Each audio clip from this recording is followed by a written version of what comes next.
سب سے پہلے تمام سننے والوں کو میرا سلام. اس کے بعد جتنے بھی ہمارے مہمان گرامی ہیں ان سب کا شکریہ ادا کرتا ہوں کہ اپنے قیمتی وقت سے وقت نکال کر ہمارے اس اسپیس میں حاضر ہوئے. جیسے کہ آپ سب کو پتہ ہے، بلوچ نسل کشی کے خلاف ایک تحریک بلوچ یکجہتی کمیٹی کی طرف سے، جس کا آج 41واں دن ہے کہ اسلام آباد میں سٹن میں بیٹھے ہوئے ہیں. ہم اپنے مہمانوں سے اس بارے میں بات کریں گے. سب سے پہلے ڈاکٹر مارنگ بلوچ سے میں گزارش کروں گا کہ وہ ہمارے کچھ سوالات ہیں ان کے جوابات دیں. ڈاکٹر مارنگ بلوچ آپ سن سکتی ہیں؟ مجھے سن رہی ہیں آپ؟ جی آ رہی ہے، آپ کی آواز آ رہی ہے جی. ڈاکٹر صاحبہ، تو سب سے پہلے آپ ہمیں یہ بتائیں کہ ہمیں بلوچ نسل کشی کے خلاف نکلنے والی اس تحریک کے بارے میں آگاہی دیں، اور سب سے جو ہے امپورٹنٹ میرا کوشچن ہوگا کہ اس تحریک کے تیسرے فیز کے بارے میں آپ ہمیں بتائیں کہ یہ فیز کتنی اہمیت کے عامل ہوگا، اور باقی دوسرے اقوام بھی اپنا کردار کیسے ادا کر سکتے ہیں اس تحریک میں. آواز آ رہی ہے میری بیبر؟ جی آواز آ رہی ہے ڈاکٹر آپ کی. بلوچ نسل کشی کے خلاف یہ تحریک جو آج 41ویں دن میں جاری ہے، اس کے تیسرے فیز کی اہمیت اس تحریک کے لیے سب سے زیادہ اہمیت کے عامل ہے، کیونکہ تیسرے فیز میں ہم اپنے احتجاجی دھرنے کو ایک تحریک کی صورت میں جو بلوچستان سے شروع ہوئی تھی اس کو پورے پاکستان میں پروپیگیٹ کرنا چاہتے ہیں. کیونکہ سب سے پہلی وجہ یہ ہے کہ جو ایک عرصے سے جسٹیفیکیشن دی گئی ہے، جسٹیفائی کیا گیا ہے انفورس ڈس اپیرنس کو اور ایکسٹرا جوڈیشل کلنگز کو، اور بلوچ، پشتون اور سندھی نسل کشی کو جسٹیفائی کیا گیا ہے. خیال سے اب وہ وقت آ چکا ہے کہ جہاں ایک طرف پشتون مسنگ پرسنس فیملیز ہیں، سندھی مسنگ پرسنس فیملیز ہیں، بلوچ مسنگ پرسنس فیملیز ہیں، شیعہ مسنگ پرسنس فیملیز ہیں، تو وہ سب مل کر اس تحریک کے ساتھ سالیڈیرٹی کرے اور اس تحریک کو آگے لے کر جائیں. کیونکہ یہ ایک خاندان کا مسئلہ نہیں ہے. یہاں اگر 100 خاندانیں بیٹھی ہیں تو ہزاروں خاندانیں وہ ہے جو اپنے گھروں میں ہے، جو ہمارے ساتھ کانٹیکٹ کرنے کی کوشش کر رہے ہیں، جو مسلسل طور پر اس جبر کا شکار ہے، یا پوری جو ہماری کمیونٹی ہے جو اگر جبری گمشدہ نہیں بھی ہوئے تو انہیں اس بات کا ڈر ہے کہ یہ جبر ان کے گھر میں بھی ہو سکتا ہے، ان کے بھی بھائی یا ان کے گھر والوں کو اٹھایا جا سکتا ہے. تو اس فیز میں کیونکہ آج 11ویں دن میں ہماری موومنٹ کا ہمیں پورے پاکستان سے جو سیاسی تحریک نیگیٹو امیج دی گئی ہے، جس کے تحت اقتدار کی سیاست کی گئی ہے، حکومت کی سیاست تو کی گئی ہے، لیکن عوام کے جو جینون مسائل ہے اس پر کبھی سیاست نہیں کی گئی ہے.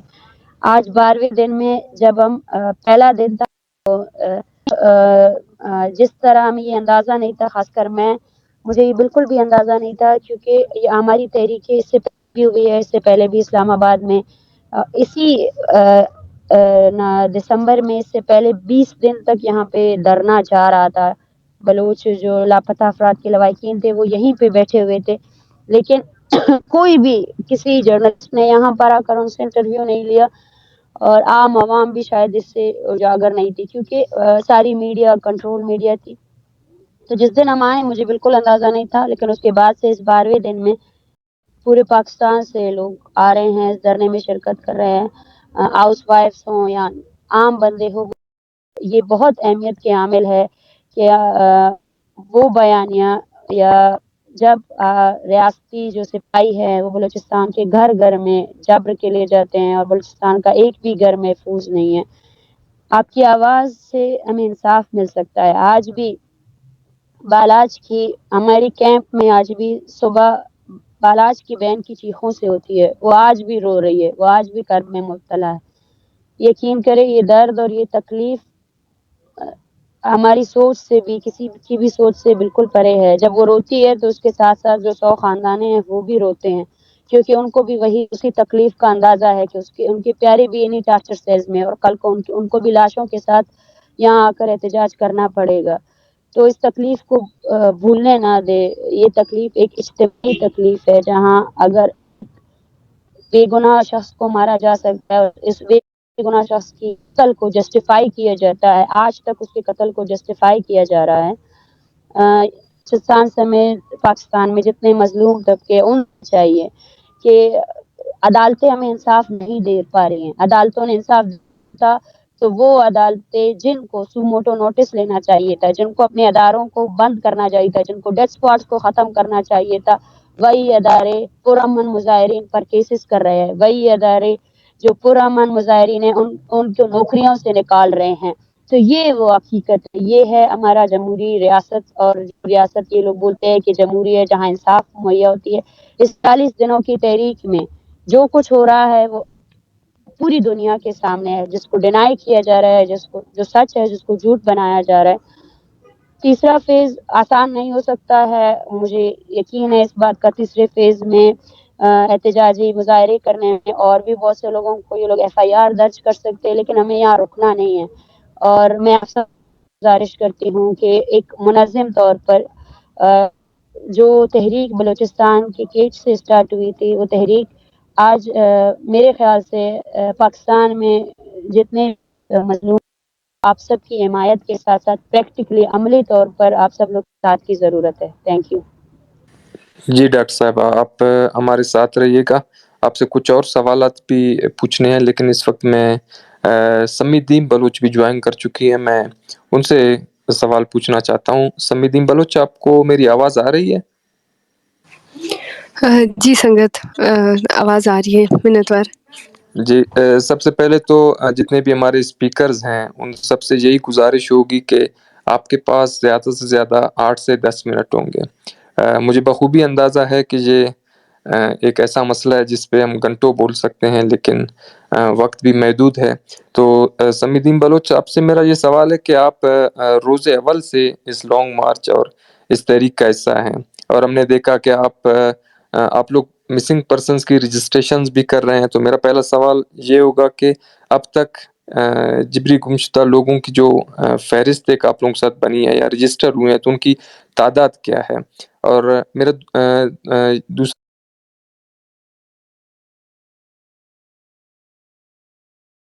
سوال کہ اسلام آباد میں اس وقت کتنے فیملیز جو ہیں آپ لوگوں کے کیمپ میں موجود ہیں؟ اور تیسرا اور آخری سوال یہ ہوگا کہ پاکستان میں باقی اقوام کی جبری گمشدگی اور یہ تکلیف کس طرح مشترکہ ہے؟ اس تحریک نے پاکستان میں جبری گمشدگیوں کے مسئلے کو کسی حل کی طرف لے جانے میں مدد کی ہے آپ کے خیال میں؟ جی سمیدین. جی شکریہ بیبر. دیکھیں, ہمارا جو بلوچستان میں اس وقت میں جس چیز کو سمجھتی ہوں وہ یہ ہے کہ سب سے زیادہ اہم جو ایک ضروری کام ہے وہ یہ ہے کہ ہمارے پاس مسنگ پرسنس کے فیکٹس اینڈ فگرز ہوں.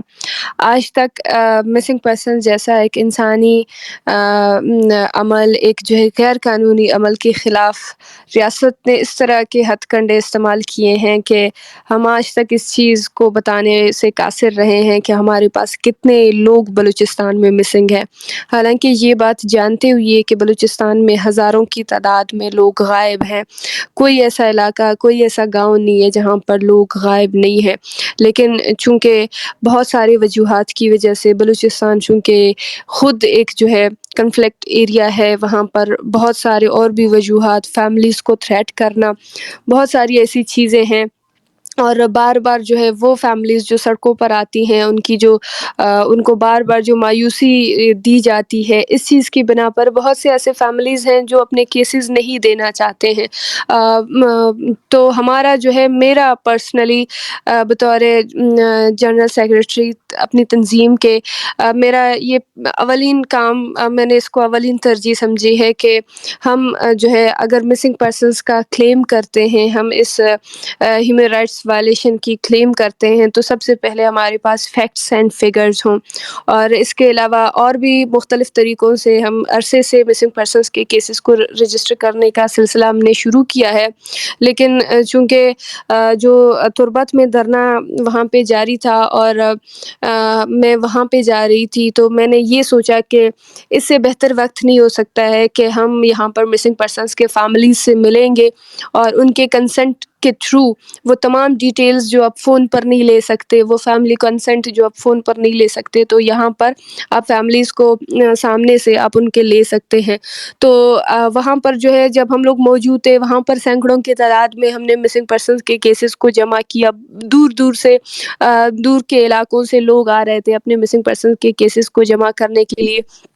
پھر جب ہمارا فیصلہ ہوا لانگ مارچ کی طرف، تو لانگ مارچ کی طرف بھی ہم نے یہی فیصلہ کیا کہ سب سے پہلے ہمیں کیسز رجسٹر کرنے کی ضرورت ہے۔ اگر اس دفعہ ہم جائیں گے تو ہم ود فیکٹس اینڈ فگرز جائیں گے کہ ہمارے پاس یہ نمبر ہے۔ یہ بالکل بات ہے کہ ہم پورے بلوچستان میں نہیں گئے ہیں، لیکن کم از کم ہمارے پاس جتنے سینکڑوں کی تعداد میں ہوں گے وہ نمبرز، ان کو بھی جو ہے ہم ود فیکٹس اینڈ فگرز ہم اس کو کلیم کر سکتے ہیں کہ یہ اوتھینٹک ہے اور ہم اس پہ بات کر سکتے ہیں۔ تو اس وجہ سے سب سے پہلے اس پورے مارچ میں اور دھرنے میں نے رجسٹریشن کا عمل کو جاری رکھا، اور اس کے بعد پھر جب ہمارا مارچ اسلام آباد پہنچا اور یہاں پہ فیملیز کی طرف سے جو ایک امید میں نے دیکھی ہے کہ اتنے سالوں سے ہم متواتر جدوجہد کرتے رہے ہیں، خاص طور پر میں نے خود جتنی زیادہ آج تک میری کاوشیں رہی ہیں کہ فیملیز کو اس حوالے سے کنونس کرنا کہ آپ آئیں، اپنے گھروں سے نکلیں، اپنے پیاروں کی بازیابی کی جنگ لڑیں، لیکن وہ جو ایک مایوسی، ایک خوف اور ڈر تھا، وہ اسلام آباد پہنچنے کے بعد یہاں پر جو مسنگ پرسنس کے فیملیز ہمارے ساتھ شامل تھے، ان کو دیکھنے کے بعد وہ ڈر، وہ خوف ختم ہوتا گیا۔ وہ ایسے فیملیز ابھی ہمارے پاس آئے ہیں کہ آج تک ان کے کیسز رجسٹر نہیں ہوئے ہیں۔ ایسے فیملیز ہیں کہ ان کے گھر سے 6 7 لوگ غائب کیے گئے ہیں، لیکن آج تک ان کے کیسز کے بارے میں ہمیں نہیں پتہ چلا۔ ڈیرہ بگٹی سے، کولو سے، ہرنائی سے، اس جو ہے بلوچستان کے مختلف علاقوں سے آج بھی جو ہے ایسے علاقوں سے مسنگ پرسنس کے نئے فیملیز آئے ہیں، کل آئے ہیں، کہ اس کا ہم نے کبھی ایکسپیکٹ بھی نہیں کیا تھا کہ یہ فیملیز اپنے گھروں سے نکل کر اسلام آباد تک آئیں گی اور اپنے پیاروں کی بازیابی کی جنگ لڑیں گے۔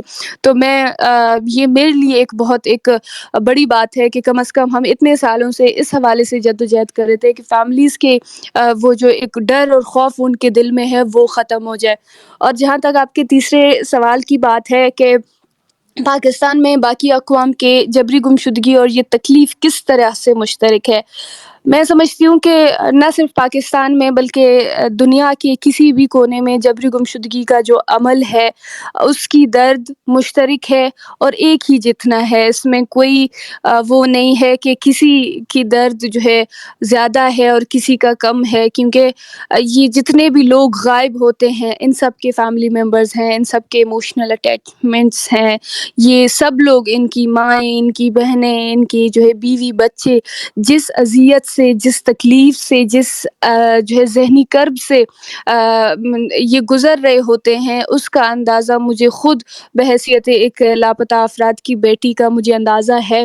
اور یہ جو ہے کسی بھی کونے میں، کسی بھی قوم کے، کسی بھی علاقے کے کا کوئی بھی بندہ ہو، اس کے گھر میں اگر جبری گمشدگی کا یہ عمل ہوتا ہے تو ان سب کا ہم بلوچستان میں رہنے والے تمام افراد کی درد سے مشترک ہے اور بالکل ایک جیسا ہے۔ اس کو میں تھوڑا سا بھی نہیں کہہ سکتی اس پہ کہ ہمارا ان کی درد یا ہماری درد ان سے مختلف ہے۔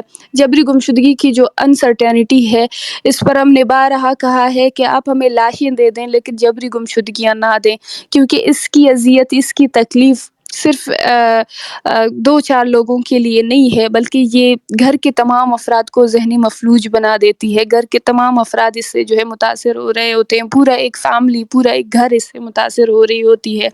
اور میں سمجھتی ہوں کہ ہماری جو تحریک ہے مسنگ پرسنس کے حوالے سے یا بلوچ جینوسائیڈ کے خلاف یہ جو تحریک نکلی ہے، اس پر جو چیز میں نے نوٹ کیا ہے، جو چیز میں نے دیکھا ہے کہ وہ لوگ، وہ جو ہے بلوچوں کے علاوہ ہم نے دیکھا ہے کہ یہاں سوات سے، گلگت سے یہاں پہ مسنگ پرسنس کے فیملیز آئے ہیں، کشمیر سے ایون آئے ہیں، سندھ سے، KPK سے، بلوچستان سے آلریڈی ہمارے پاس تھے۔ تو میں سمجھتی ہوں کہ یہ میرے لیے ایک بہت بڑی اچیومنٹ ہے، ہماری اس پوری تحریک کے لیے یہ ایک بہت بڑی اچیومنٹ ہے کہ ہماری آواز کو بلوچستان سے باہر نکلنے نہیں دیا جاتا تھا، آج ہماری آواز اسلام آباد تک پہنچ چکی ہے، اور وہ قومیں جو شاید کل ہماری اس تحریک کے بارے میں ان کو پتہ بھی نہیں تھا، آج وہی لوگ، وہی قومیں، وہی علاقے کے لوگ آ کر ہمارے اس احتجاج میں شریک ہو رہے ہیں، باقاعدہ ہمارے اس احتجاج کو سپورٹ کرتے ہیں۔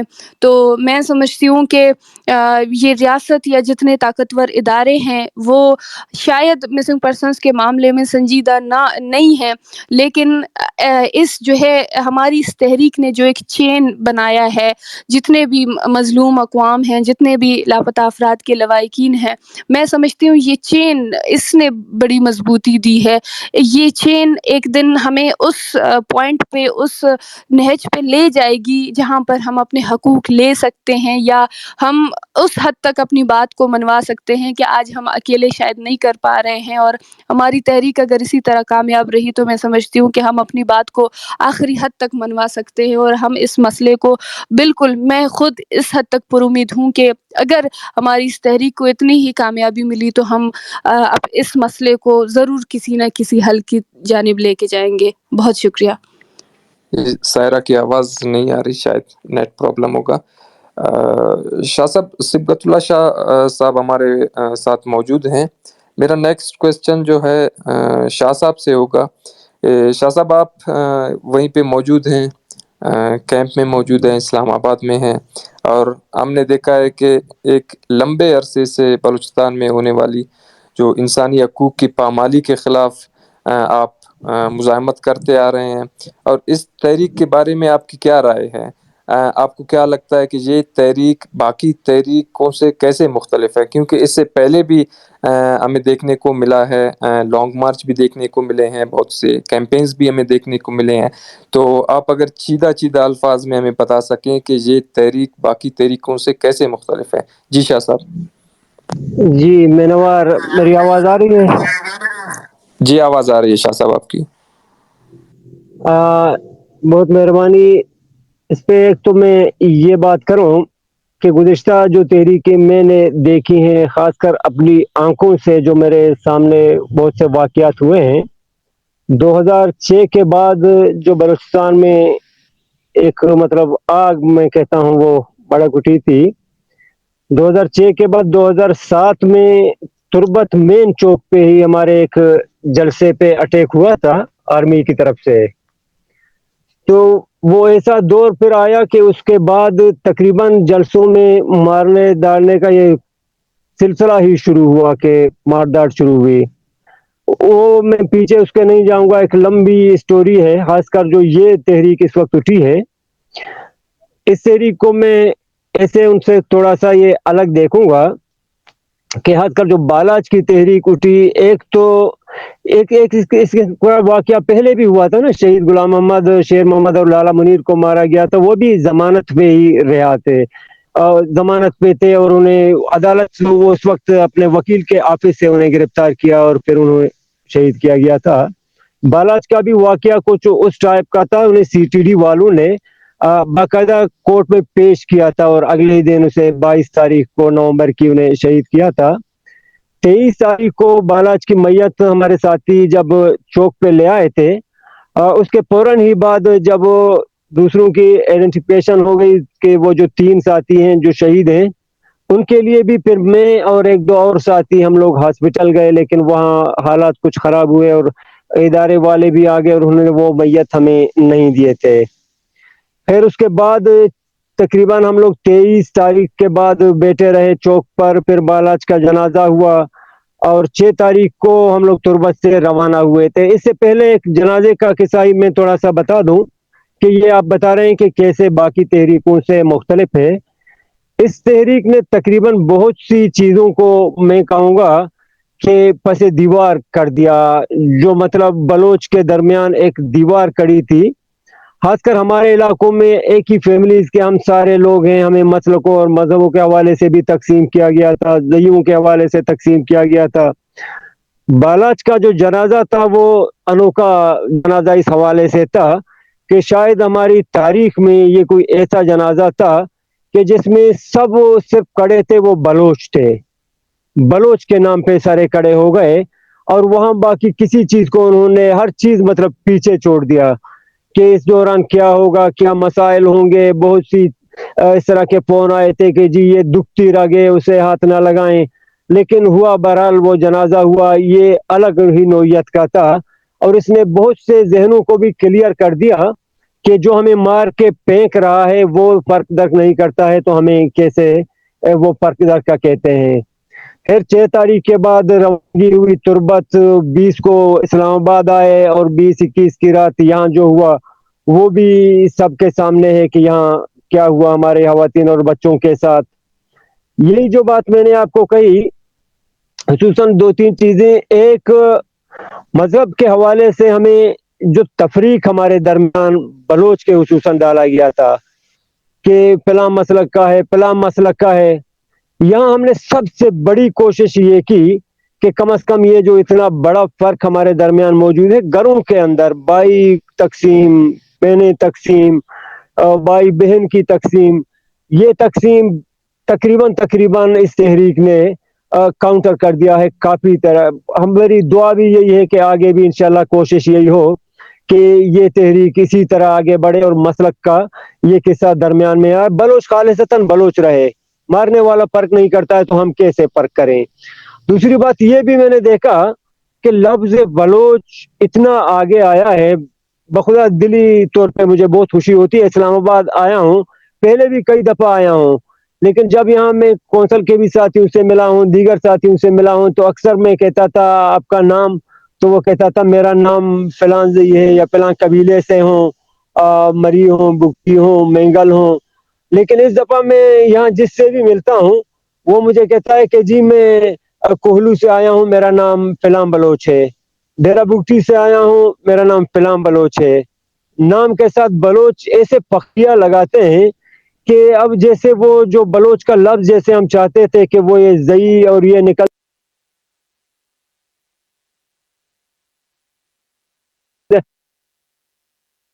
پنجگور میں ایک پروگرام کے دوران کہا تھا کہ یہ زئیوں کو جب تک ہم ختم نہیں کریں گے، قبائلی جو ہمارا یہ ٹپا ہم نے آگے لگایا اسے ختم کر کے ہم بلوچ نہیں بنیں گے.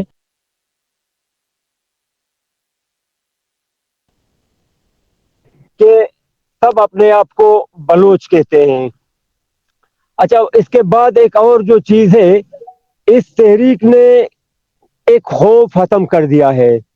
خصوصاً 2006-07 کے بعد جو ہمارے دلوں میں خوف ڈالا گیا، لوگوں کو اٹھاتے ہیں لیکن وہ کہہ نہیں سکتے ہیں گھروں کے لوگ کہ ہمارے بچے کو اٹھایا گیا ہے، کون لے گیا ہے، نام نہ لیں. لیکن الحمدللہ یہاں ایسے ایسے لوگ آئے ہیں جن کے پیروں میں چپل بھی نہیں ہے، لیکن آتے ہیں یہاں کیمرے کے سامنے اپنی فریاد بیان کرتے ہیں. یہ بھی بہت بڑی چیز ہے جو میں دیکھ رہا ہوں، باقیوں سے الگ ہے. ایک اور چیز جو یہاں دیکھنے میں آئی ہے کہ پوری دنیا میں جو اس وقت بلوچ ہے ان کا ایک دوسرے سے رابطہ، ہم سے مسلسل رابطے، ان کی دلچسپیاں، ہر کوئی کہہ رہا ہے کہ ہمارے لائق کوئی خدمت ہو ہم بتائیں. کوئی کہتا ہے کہ جی ہم آپ سے دور ہیں، بس شرمندہ ہیں، آپ کے پاس نہیں پہنچ سکے، لیکن کوئی بھی ضرورت ہو تو ہم حاضر ہیں. مطلب دل سب کے ایک طرح سے جڑ گئے. ایک اور چیز میں اس پہ یہ بھی ایڈ کروں کہ اسلام آباد جب ہم آئے یہاں پہ خصوصاً کبھی کبھار صحافی آتے تھے، مجھ سے پوچھتے تھے، ان کو بھی یہ پتہ نہیں تھا کہ بلوچستان میں کتنی تعداد میں لوگ غائب ہیں. یہاں اکثر انہیں ہم یہ بتاتے ہیں کہ بلوچستان میں ہمارے لاپتہ افراد کی تعداد 50-52 ہزار سے اوپر ہے، تو وہ چونک جاتے ہیں، حیران ہوتے ہیں. ایون ایک اچھے خاصے صحافی کل پرسوں میرے پاس آئے تھے، وہ کہتے ہیں کہ جی میں سمجھتا تھا کہ یہ تعداد 100-200-400 میں ہے. تو میں نے انہیں کہا کہ 100-200-400 تو توتک کی لاشیں یا نشتر کا واقعہ جو ہوا تھا، یہاں تو اجتماعی قبروں سے 300-400 لاشیں نکلی ہیں. مگر ان کو اس چیز کا علم ہی نہیں تھا. بہت سی چیزیں ہیں جن کا ان کو یہاں علم ہی نہیں تھا، ہمارے آنے کے بعد ان کو یہاں پتہ چلا ہے کہ یہ چیزیں ہیں. یہاں ایک اور کوشش ہم نے کی کہ بار بار ہمیں یہ دبا لگایا جاتا تھا کہ جی بلوچ ڈائلاگ کے لیے تیار نہیں ہے، آتے نہیں ہیں، صرف بیٹھ کے گراؤنڈ پہ نعرے لگاتے ہیں، شور کرتے ہیں. یہاں ان فیملیز کو لے کے ہم آئے، ایک طرح سے ان کو بتانا تھا کہ آپ کہتے ہیں نہیں آتے ہیں، لیکن آ گئے بلوچ. آ گئے اسلام آباد میں، آپ کے کورٹ کے سامنے بھی یہ فریاد کر رہے ہیں، آپ کے پریس کلب میں بیٹھ کے یہ فریاد کر رہے ہیں، رو رہے ہیں یہاں پہ. لیکن ایک طرح سے اسلام آباد کو انہوں نے درد کا مداوع سمجھا ہے تو یہاں آئے ہیں نا. لیکن یہاں ان کو جو جواب ملا وہ تو خیر آپ سب کے سامنے ہے.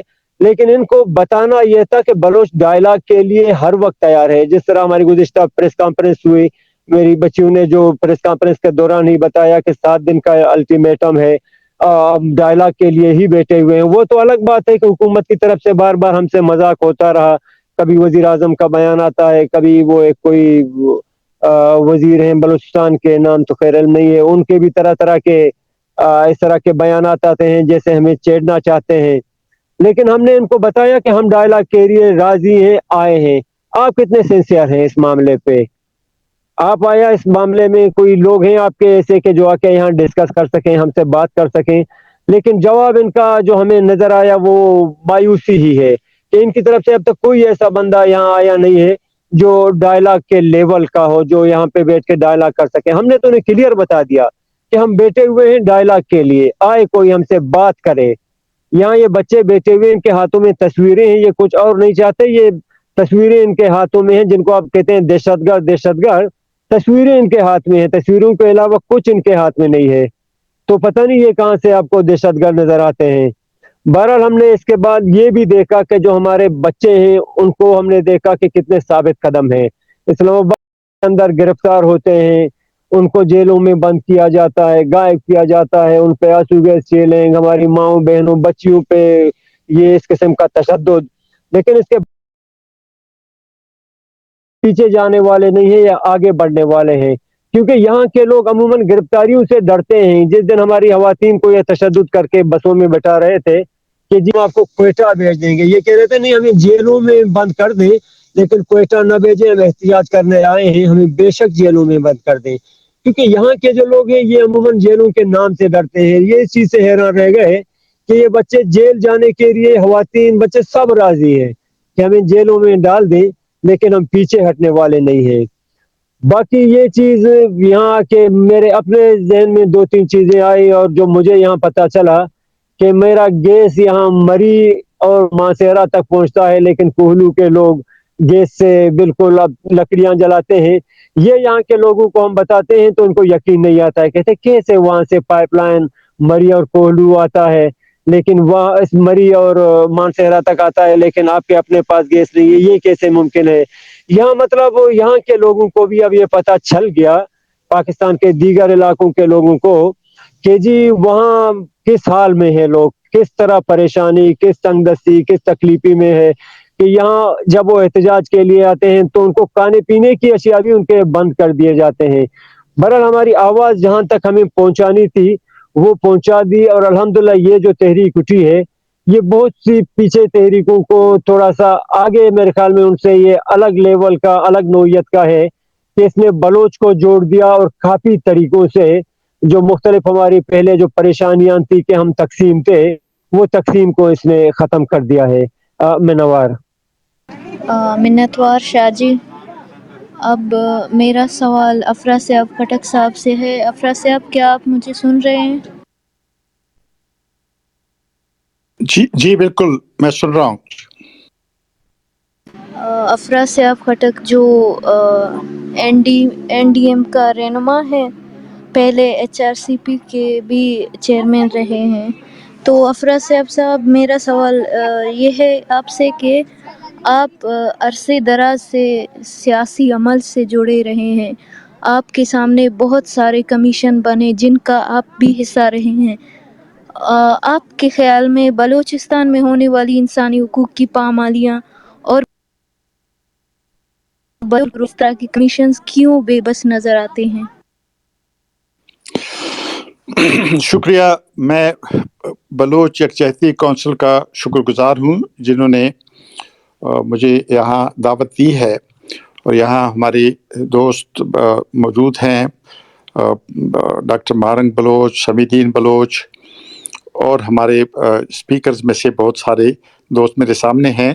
میں انڈیویجولی سب کا نام اگر نہیں بھی لوں گا، لیکن میں بہت سارے ایسے دوست ہیں جن سے بہت پرانی محبت اور تعلق ہے.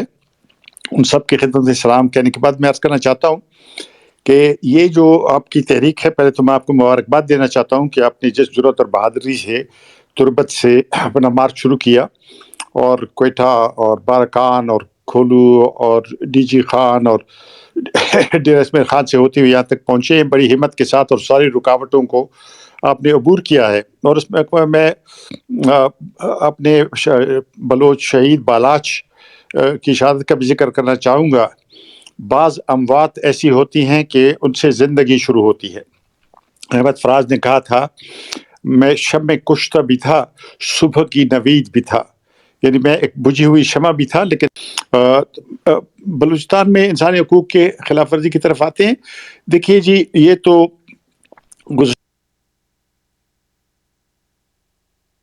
بات نہیں ہے، یہ تو بہت پرانی، آپ کو پتا ہوگا کہ یعنی 75 سال میں ہمیشہ آپریشن ہوئے ہیں، فوجی آپریشن ہوئے ہیں. اور یہ والا آپریشن تو دیکھیں نا، یہ 2005 یا 6 سے شروع ہوا ہے، اور اس میں مسلسل خلاف ورزیاں ہیں. اور خصوصاً یہ اس کے بعد یہ جو جبری گمشدگی کا سلسلہ ہے یہ شروع ہوا. تو میں سینٹ میں تھا، میں سینٹ میں انسانی حقوق کی کمیٹی کا چیئرپرسن تھا، اور میری خوش قسمتی تھی کہ میرے ساتھ بہت اچھے ساتھی تھے اس کمیٹی میں. بھرت اللہ بابر صاحب تھے، رضا ربانی صاحب تھے، اور ہمارے نسرین جلیل صاحبہ، اور بہت اچھے دوست.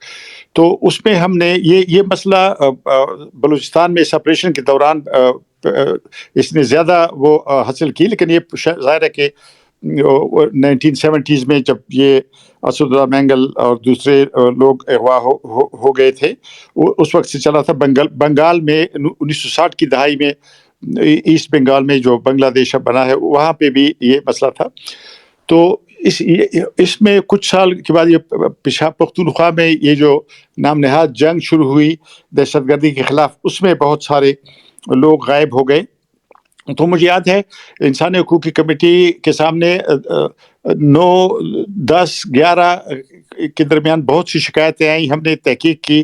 اس وقت حکومت یا ریاست تردید میں تھی، وہ کہتی نہیں جی کسی کو نہیں اغوا کیا گیا، کوئی نہیں اغوا ہوا وغیرہ.